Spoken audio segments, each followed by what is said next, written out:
Iniciamos una nueva edición en Salud Online. Hoy vamos a abordar a fondo, de manera específica, el tema, la patología quirúrgica de la rodilla. Pero antes de entrar en la cuestión, permítanme decirles que Grupo Cabot es un centro especializado en cirugía ortopédica y traumatología avanzada con más de 25 años de experiencia hospitalaria y que además está avalado por un equipo de especialistas en cirugía ortopédica, traumatología y enfermería.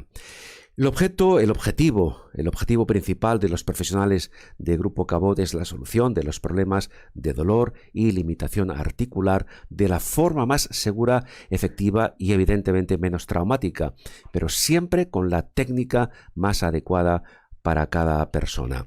La cirugía de la rodilla, que es el tema que hoy nos ocupa, con el doctor Sergio Celi, a quien saludamos en un instante, está experimentando un cambio radical en cuanto a su manejo con respecto a lo que se recomendaba hace no muchos años. Pero de eso hablaremos en un instante. Antes saludamos al doctor Celi, doctor Sergio Celi, encantado y gracias por estar con nosotros, muy amable. ¿Qué tal, Carlos? ¿Cómo estamos? ¿Todo bien? Bien, el tema de la patología o de las patologías de la rodilla, no sé si esto vamos a abordarlo en singular o en plural, pero en todo caso el doctor Celi ahora nos va a explicar cuáles son las patologías más habituales dentro de la articulación de la rodilla. Bueno, la articulación de la rodilla es una de las más grandes que tenemos en el cuerpo humano y aparte una de las más complejas, en donde existen muchas estructuras que son susceptibles a dañarse. Pero bueno, lo que nos pertiene, una de las lesiones más frecuentes y motivos de consulta son las lesiones de los meniscos, Carlos. Ajá. Lesiones de los meniscos. Esta es quizá la más habitual. ¿Hasta qué punto la articulación de la rodilla, cuando no está en perfectas condiciones, puede afectar a la funcionalidad, por ejemplo, en nuestra vida cotidiana? Bueno, sí, puede limitar bastante porque la necesitamos, es muy importante para caminar, para poder dar los pasos, el movimiento de flexo-extensión lo necesitamos para subir escaleras, bajar cuestas y es necesario que funcione en plena armonía para que no tengamos problemas, básicamente de dolor. Doctor Celi, luego hablaremos del dolor, que puede ser uno de los síntomas principales, ¿verdad?, que afectan a la rodilla cuando ésta tiene uno o varios problemas. Los problemas, las patologías de la rodilla tienen mucho que ver con la edad, por ejemplo. A mayor edad, más riesgo de padecer patologías en la rodilla. Tienen que ver, por ejemplo, con la actividad física, incluso con la actividad deportiva. ¿Cómo pueden afectar algunos de estos factores a lo largo del tiempo? Vale, perfecto, Carlos. Pues bueno, digamos que podemos dividir en dos grandes grupos, ¿no? Digamos la patología de la rodilla, que es la patología deportiva o sports medicine, y la patología más degenerativa, que esto ocurre con la edad, o bueno, en ocasiones también puede ocurrir cuando hay algún traumatismo o tiene algún defecto congénito que conlleva a un desgaste prematuro de esa articulación. En líneas generales, en nuestra consulta, bueno, vemos estos dos tipos de patologías: el deportista no profesional, más bien amateur, que jugando la pachanguita o el torneito de turno se puede lesionar el menisco, se puede lesionar el ligamento cruzado anterior, que es una estructura muy importante que nos da estabilidad a la rodilla. Ujú. Y también el otro tipo de paciente que vemos en nuestra línea es el paciente ya un poco mayor, cuando tienen 60, 70 años, que empiezan a presentar problemas y dolores frecuentes en la rodilla. Y esto es más debido a una patología degenerativa, de desgaste, que también puede ser tanto de los meniscos, pero principalmente del cartílago articular. Ujú. El proceso de desgaste, doctor Celi, de ese cartílago articular, eh, ¿puede prevenirse de alguna forma? Sí, en efecto, hay muchas formas de, digamos que lo que le dicen ahorrar la rodilla. Una de ellas es controlando el peso, manteniendo el Ujú. peso en un índice de masa corporal adecuado, no sobrepasando el número 25. Bueno, el índice de masa corporal es la división del peso entre la altura al cuadrado. un número que a nosotros nos da una referencia de cuando hay sobrepeso, cuando ya es una persona con mucho sobrepeso, y bueno, lo tenemos que tomar en cuenta. Y otra cosa es haciendo ejercicio, teniendo buena musculatura. Evidentemente, cuando nos sobrepasamos estas líneas de ejercicio, ya dejan de ser también beneficiosos, como pasa en el caso de los deportes a nivel de élite o muy profesional, que la mayoría de estos deportistas al final de su vida o a mediano plazo sufren en cuanto a las articulaciones que más utilizaron. Porque evidentemente a mayor uso, al Claro. final yo siempre hago la analogía de que somos una máquina, somos como un coche. Si le hacemos más kilómetros, hombre, hay más probabilidades de que ese coche falle antes. Sin duda. No, el ejemplo además es muy ilustrativo. Bien, uno de los factores, sobrepeso, está claro. Otro puede ser el uso excesivo de esa articulación, en el caso, por ejemplo, de los deportistas, sobre todo de los deportistas de élite, ¿verdad? Que son los que más uso intensivo hacen, no solo de la rodilla, aquí hablamos también de otras articulaciones. Pero ¿cómo influye, por ejemplo, o cómo puede influir cuando esa lesión, esa patología se ha producido por un traumatismo? ¿Eso afecta de alguna forma tanto al tratamiento como a la evolución? Luego hablaremos de estos factores. Bueno, normalmente en las lesiones traumáticas, la más frecuente, como ya habíamos comentado antes, son la de los meniscos y también la de los ligamentos cruzados, y también hay lesiones traumáticas del cartílago, no solo son degenerativas. Sí. En estos casos, la mayoría de las ocasiones, cuando son pacientes jóvenes con lesiones traumáticas, ya tienen, bueno, a esto evidentemente hay un amplio abanico de indicaciones, pero en la mayoría de los casos el abordaje es quirúrgico. Se Sí. puede hacer un poco de reposo, de fisioterapia, pero bueno, como te digo, hay unos patrones o unas indicaciones específicas para operar al paciente. Ujú. Dentro de las posibles consecuencias a nivel de gravedad de las lesiones, tenemos quizá entendido, no sé si de forma errónea, que por ejemplo la lesión de ligamentos cruzados, que por otra parte es una lesión muy habitual, por ejemplo, en futbolistas, es una de las más serias, de las más graves. Hombre, es una lesión seria porque inestabiliza la rodilla y normalmente también siempre viene acompañada de lesiones asociadas. Se ven casos de lesiones aislados, pero normalmente siempre tienen o una lesión del menisco o también una lesión del cartílago, que, bueno, evidentemente estos van un poco en detrimento de la evolución de esta rodilla, ¿no? Se pueden solucionar estos problemas, pero claro, a veces tenemos esa creencia que cuando nos lesionamos nos operan y Ujú. vamos a quedar mejor de antes de lesionarnos. Esto a veces Claro, pasa, lo he vivido, ¿no? En los pacientes. sí, Pero bueno, esto hay que explicárselo bien detenido, bien claro. pausado, que de por sí tenerlas favorecen o hay más riesgo a mediano plazo y a largo plazo de padecer de desgaste prematuro de esta articulación o de artrosis, y que el paciente lo entienda, que es muy importante para también la satisfacción, las expectativas y los resultados sean mejores. Claro, luego hablaremos, doctor Cedi, de las técnicas quirúrgicas, pero yo no sé, a modo de avance, si hemos llegado al nivel, al punto en que la tecnología actual y evidentemente las manos del cirujano pueden superar a la creación de la propia naturaleza. ¿Estamos a este nivel o todavía no? De momento estamos muy, muy lejos, muy lejos. No Claro, estamos mal encaminados. claro. Y el crecimiento en los últimos años ha sido Ajá, exponencial, ha bien, sido realmente abrumador, fantástico. sin duda. Y todavía nos queda mucho, mucho, mucho para poder Mm. mimetizar a la madre naturaleza. Bueno, pero es interesante saber que estamos en el buen camino, ¿eh? Vamos progresando, que se dice, Claramente. coloquialmente. El dolor siempre o casi siempre es un síntoma de que tenemos un problema en la articulación de la rodilla, o hay algunas patologías que cursan sin dolor. Bueno, básicamente el dolor es el síntoma cardinal de que hay un problema en cualquier lado del cuerpo humano, ¿no? Esto es como lo percibe nuestro cerebro, Hay unos sensores en las diferentes partes y entonces mandan una señal al cerebro y dicen, oye, aquí algo no está funcionando bien bueno, es el mecanismo de acción que hay, ¿no?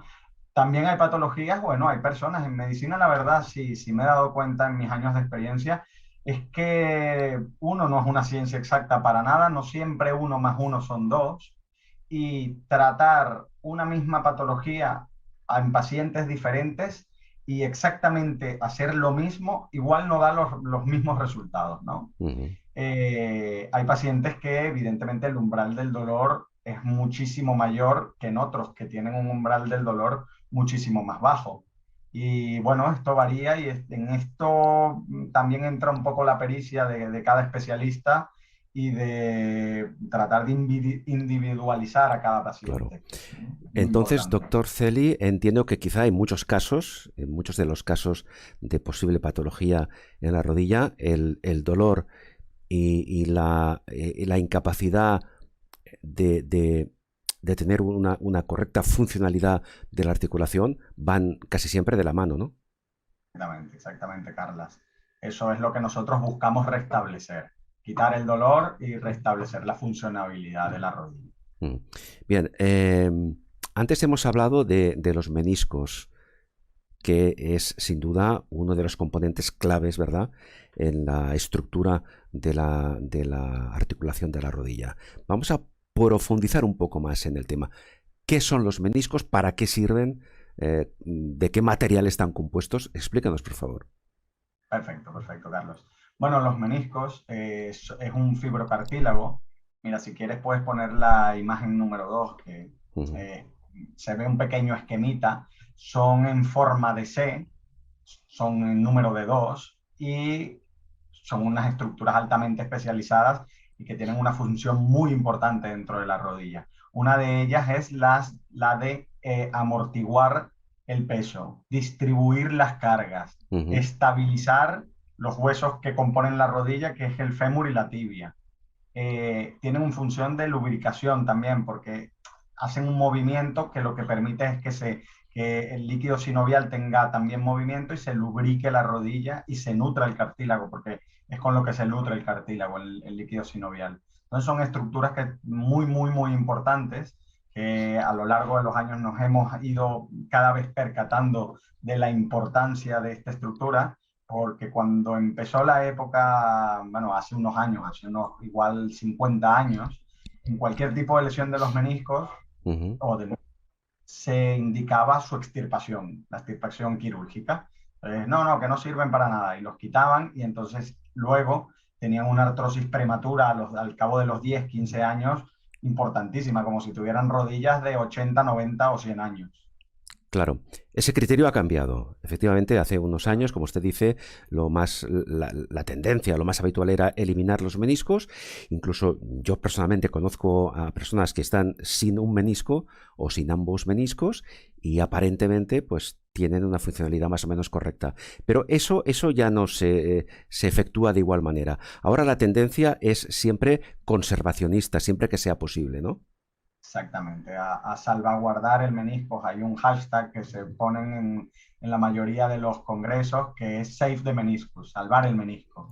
Claro. Que tiene esta estructura, siempre y cuando evidentemente hay Mm, que respetar unos cánones, ¿no? claro. De ese tejido, porque si no después lo que puede ocurrir es que sea peor el remedio de la enfermedad. Y en estos casos tratamos de ser lo más conservadores posible, o sea, solamente hacer una menisectomía parcial del tejido que no sea viable y dejar el tejido sano. Ujú. El menisco puede llegar a regenerarse de alguna forma. A ver, a regenerarse, lamentablemente no te vuelve, o sea, si tú quitas un trocito, ese trocito no vuelve a crecer, Ujú, ¿vale? Lo que sí puede es tiene potencial de cicatrización. Es un poco bajo porque su aporte de sangre viene desde la periferia ujú, y la parte que está más dentro de la articulación tiene un aporte de sangre bastante escaso. Y en lesiones, como en el diagrama que mostramos antes, que lo dividían por zonas, las lesiones que son más intraarticulares no se recomienda tratar de reparar el menisco porque la tasa de éxito es bastante, bastante baja. Ujú. Bien, ¿en qué casos se decide? Evidentemente, cada paciente es un caso personal y quizá, pues, no, quizá no, seguro, doctor, que usted pues aplica diferentes técnicas en función del tipo de lesión o de problemática que tiene cada paciente que acude a su consulta. Pero ¿en qué casos normalmente se decide ir directamente a la intervención quirúrgica?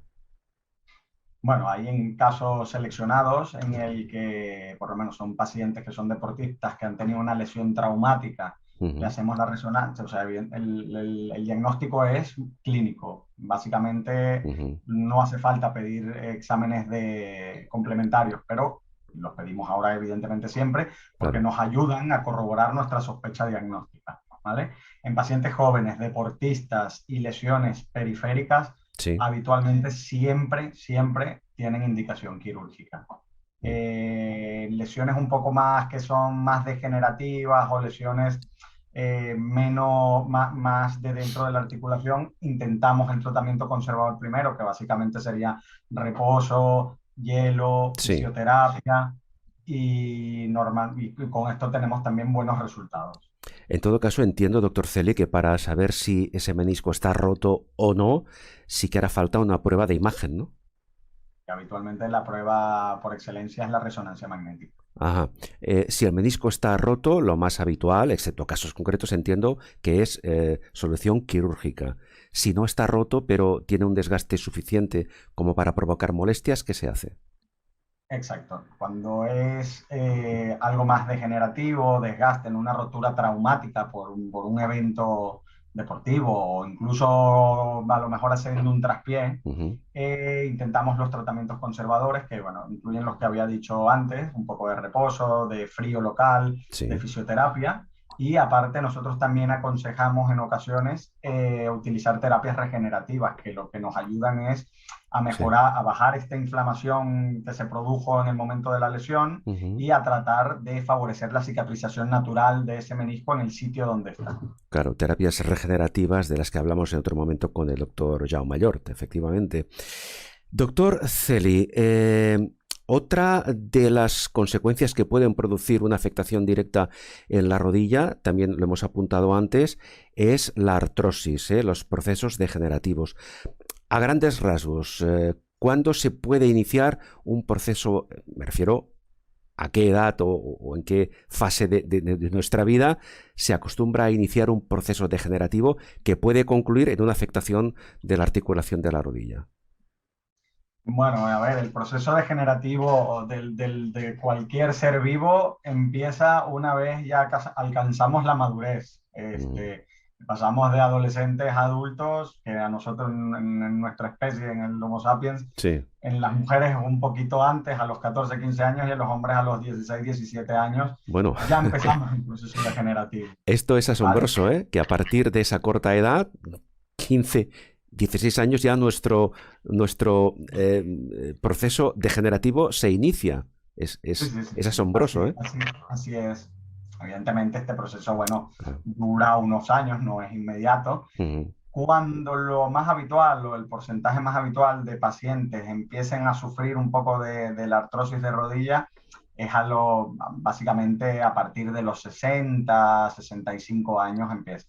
Es los ujú. pacientes, digamos, el pool de pacientes que más tenemos. Y mientras evidentemente más van acercándose a edades mayores, Sí.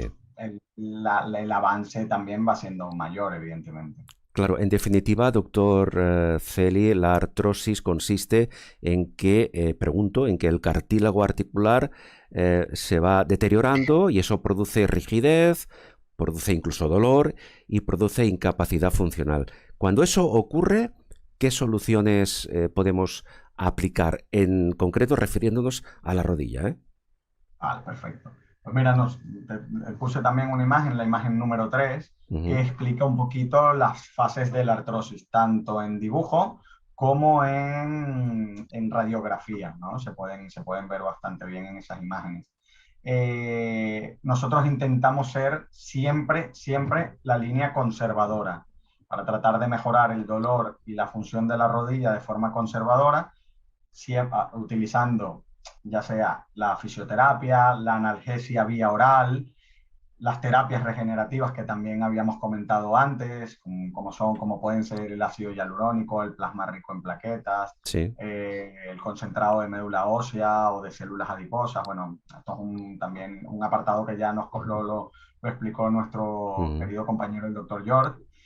Y en el caso de que todo este abanico de opciones conservadoras fallen, es Sí. cuando optamos a una terapia quirúrgica, ¿no? Que en Ujú. el caso de la rodilla sería la implantación de una prótesis de rodilla. Aquí también hay matices, ¿no? Porque hay Sí. pacientes que la rodilla tiene tres compartimientos y hay en ocasiones que uno solo de esos tres compartimientos es el que tiene mayor desgaste. Y si el paciente presenta los síntomas de ese compartimento, nosotros abogamos por un tipo de prótesis que se llama unicompartimental, que no cambiamos toda la rodilla, sino Sí. solamente el compartimento que está afectado. Ahora, Esto. Sí, sí, Carlos. ahora hablaremos de los tipos de prótesis, pero antes, doctor Celi, me gustaría que nos explicara cuándo se decide que ese paciente necesita una prótesis. ¿Cuál es el momento en el que usted dice vamos a quirófano porque hay que implantar una prótesis? ¿De qué depende? Esto también es, bueno, evidentemente es criterio personal de cada cirujano, ¿no? Pero la experiencia, bueno, tampoco tengo muchísima, pero ya tengo unos cuantos añitos de experiencia. eh, es un consenso que llegamos con el paciente, ¿no? Siempre hay que hablarlo, explicarle bien, Ujú. porque es una cirugía importante y que no está exenta de posibles complicaciones, que aunque su porcentaje es bajo, Sí. pueden ser complicaciones bastante dramáticas, Ujú. ¿vale? Entonces, habitualmente uno de mis criterios básicos es el fallo del tratamiento conservador, que ya ninguna de las terapias que les apliquemos al paciente sean efectivas y él siga teniendo un dolor a diario y que le limite las actividades de la vida cotidiana. Ya no es que no puedo ir al gimnasio a hacer deporte, es que Sí. básicamente no pueda caminar o no esté cómodo con sus actividades de la vida diaria.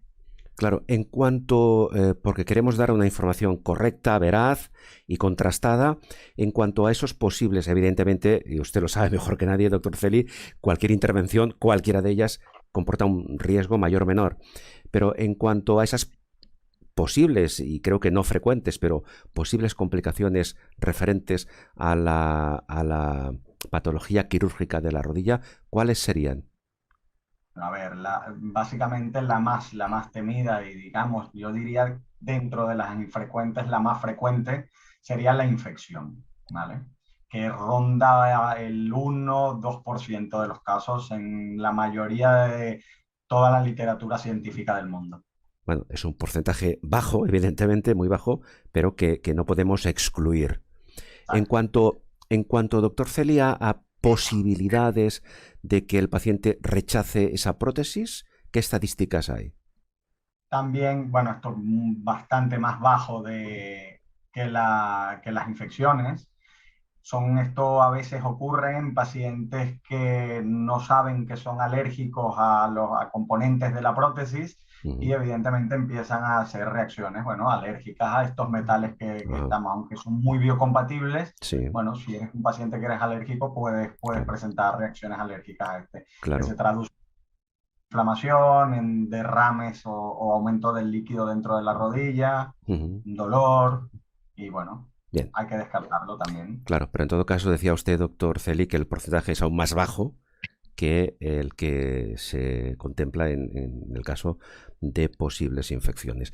Vamos a hablar también de esos materiales, de esos nuevos materiales, porque evidentemente hace unos años se utilizaban otro tipo de materiales. En este sentido también se ha avanzado muchísimo. Usted ha hablado de materiales biocompatibles. ¿Cuáles son los materiales que actualmente se utilizan para un implante de prótesis de rodilla? Bueno, normalmente son aleaciones, ¿no? De diferentes metales. Los más utilizados son el cromo cobalto y níquel y también el titanio. Ujú. Esto es para hacer, digamos, la bandeja tibial, el componente femoral y luego hay entre medio para que nos entendamos, un plástico que en realidad, bueno, es un polietileno altamente entrecruzado que ahora lo enriquecen con vitamina E para darle incluso aún mayor durabilidad Ujú, y es lo que hace la articulación de la ujú. rodilla.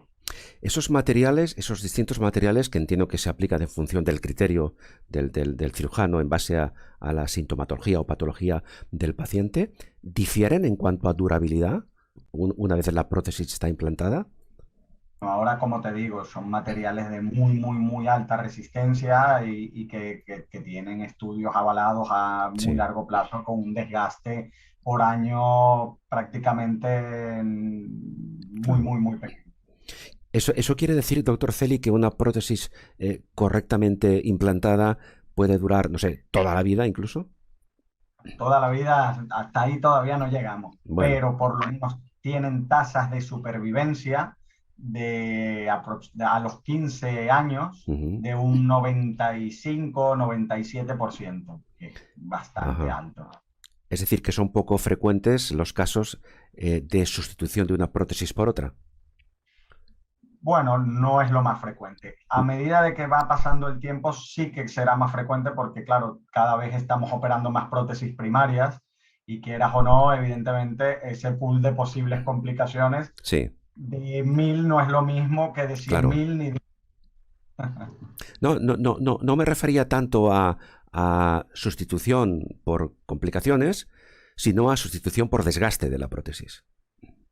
Habitualmente no es frecuente porque, bueno, como tratamos de alargar lo más que podemos antes de operar, Claro, son pacientes que ya están más o menos en la séptima, octava década de la vida y, bueno, no sé que también ahora cada vez somos más longevos claro, también. sí, sí, sí.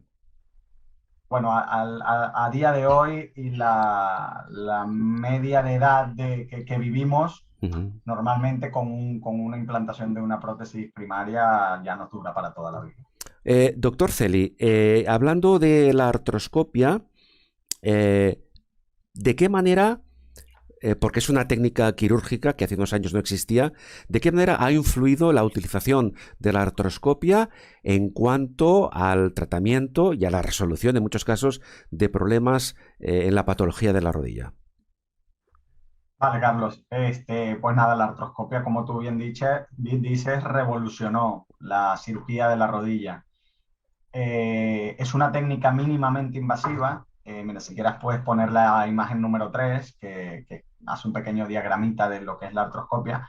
Es una técnica quirúrgica mínimamente invasiva en la que se hacen dos pequeños agujeritos o a veces alguno más de medio centímetro y en el que se introduce una cámara de alta resolución que luego estas imágenes se ven en un televisor también de alta resolución y nos permite ver todo dentro de la rodilla, todas las estructuras que son intraarticulares. Y no solamente nos permite ver para diagnosticar, sino que también nos permite tratar muchas de estas lesiones. Y como te digo, revolucionó la patología quirúrgica de la rodilla porque con pequeñas incisiones se podían hacer grandes reparaciones de problemas de dentro de la rodilla sin grandes incisiones, lo que conllevaban una recuperación mucho más rápida que anteriormente. Desde el momento en que se inició la utilización de la artroscopia a día de hoy, ¿aún se ha avanzado más? ¿Hay novedades interesantes en el momento de aplicar una artroscopia? Ya están saliendo instrumental nuevo, cosas nuevas, técnicas nuevas para tratar los diferentes tipos de patología de intraarticulares de la rodilla, del cartílago, de los ligamentos, de los meniscos. Y antiguamente, evidentemente, estaban más limitados. Se limitaba bastante también antes al diagnóstico únicamente, no trataban las lesiones. Y ahora es diagnóstico y tratamiento en el mismo momento. Claro, la artroscopia, usted lo ha apuntado antes, lo que permite también es una recuperación mucho más rápida del paciente después de la intervención. Sí, sí, sí, sí. Muchísimo, muchísimo más rápida que antes cuando se hacía cirugía abierta. Ujú. Porque, bueno, por pequeñas heriditas puedes arreglar muchos problemas. Ujú. Vamos a volver al tema de las prótesis. Estábamos hablando de los materiales biocompatibles. Estábamos hablando de cómo, de qué manera estos materiales permiten Estamos hablando de cómo, de qué manera estos materiales permiten una larga vida de esas prótesis, excepto cuando, como decía el doctor antes, puede existir un caso de infección o un caso de rechazo, que son porcentajes bajísimos. Vamos a hablar de la intervención en sí, a grandes rasgos. ¿En qué consiste una intervención en quirófano, evidentemente, de la implantación de una prótesis? Pues nada, en lo que consiste la intervención de implantación de prótesis es en cambiar o sustituir el cartílago articular dañado de esta articulación por, como habíamos comentado antes, a grosso modo, lo digo así un poco tosco, por dos piezas de metal y un plástico en el medio, que va a ser la articulación. Evidentemente, esto lo que va a conllevar es esas estructuras que estaban dañadas, que nos estaban produciendo dolor y limitación de nuestra función de rodilla, mejora muy notablemente estos aspectos. Evidentemente, Ah, entiendo, doctor Celi, que es un tipo de intervención que se realiza con anestesia general, ¿no? Habitualmente no duermen completamente al paciente. Ajá, Lo más frecuente es con una intradural, una anestesia intradural o locorregional, que lo ujú, duermen de cintura para abajo, bien, al paciente lo mantienen sedado ujú, para que no se entere de nada y aparte sí, tiene un posible efecto de amnesia anterograda para que no se acuerde bien, del paso por quirófano y los ruidos que puede oír porque utilizamos sierras, martillos claro. y cosas que pueden alterar dependiendo de la susceptibilidad de cada paciente. Claro, en todo caso, en este aspecto también se ha avanzado en el sentido de que si no se aplica anestesia general, se eliminan algunos de los riesgos que comporta la anestesia general para algunos pacientes, sobre todo en aquellos pacientes de edad avanzada, ¿no? Exactamente, exactamente, Carla. Eso es lo que se ha tratado de prevenir y ha mejorado también muchísimo, ¿no? Todo el tema de los anestésicos ahora son o sea, que tienen una duración Mm. adecuada, lo menos dañinos para el organismo. Bueno, también han avanzado mucho en ese campo anestésico. Vamos a hablar, doctor, una vez la intervención se ha resuelto con éxito, del posoperatorio. ¿Qué pasa Vale. con esa persona? ¿Cuánto tiempo tarda en, más o menos, claro, insisto, cada persona es diferente, pero como norma general, cuánto tiempo tarda el paciente en volver a recuperar una mínima funcionalidad de su rodilla y si durante la fase posoperatoria es necesario tratar el dolor quirúrgico, digámoslo así, de la propia intervención? A ver, es una intervención que es dolorosa. Es dolorosa, sobre todo, yo siempre digo las primeras 24 48 horas, aunque con las técnicas de anestesia, de bloqueos regionales, de incluso bombas con diferentes medicamentos, se hace bastante llevadera. Es una cirugía que es dolorosa porque hacemos daño. O sea, para poder sustituir esta articulación tenemos que hacer daño a la rodilla. Claro. Eh, es- de todas maneras, como te digo, el paciente dentro de las primeras 24 horas ya está empezando a caminar y a mover la rodilla. O sea, Ujú. la recuperación en sí de la función es bastante rápida, pero bueno, ellos se empiezan a valer, digamos, por sí mismos, porque al principio tienen que ir o con muletas o con andador caminador, Claro. siempre acompañados, pierden un poquito esa autonomía, pero que se va recuperando con el paso de las semanas. Habitualmente al segundo mes ya el paciente empieza a ser bastante autónomo y la convalecencia, digamos, total de una prótesis de rodilla Sí, fluctúa entre los 4 y 6 meses claro. aproximadamente. El paciente tiene que hacer durante este periodo de readaptación algún tipo de terapia a nivel de fisioterapeuta, por ejemplo. Sí, nosotros al principio no somos muy agresivos las primeras semanas. Tratamos más con ejercicios que les explicamos al paciente. También utilizamos un mecanismo de una máquina que ayuda a la flexión pasiva de la rodilla, así que sin que el paciente tenga que activar mucho la musculatura, que esto también es doloroso. y después, evidentemente, de estas primeras semanas, siempre enviamos al paciente a hacer un poco de terapia rehabilitadora para volver a ganar esta musculatura perdida, Claro. reeducar otra vez el caminar y todo esto. Ujú.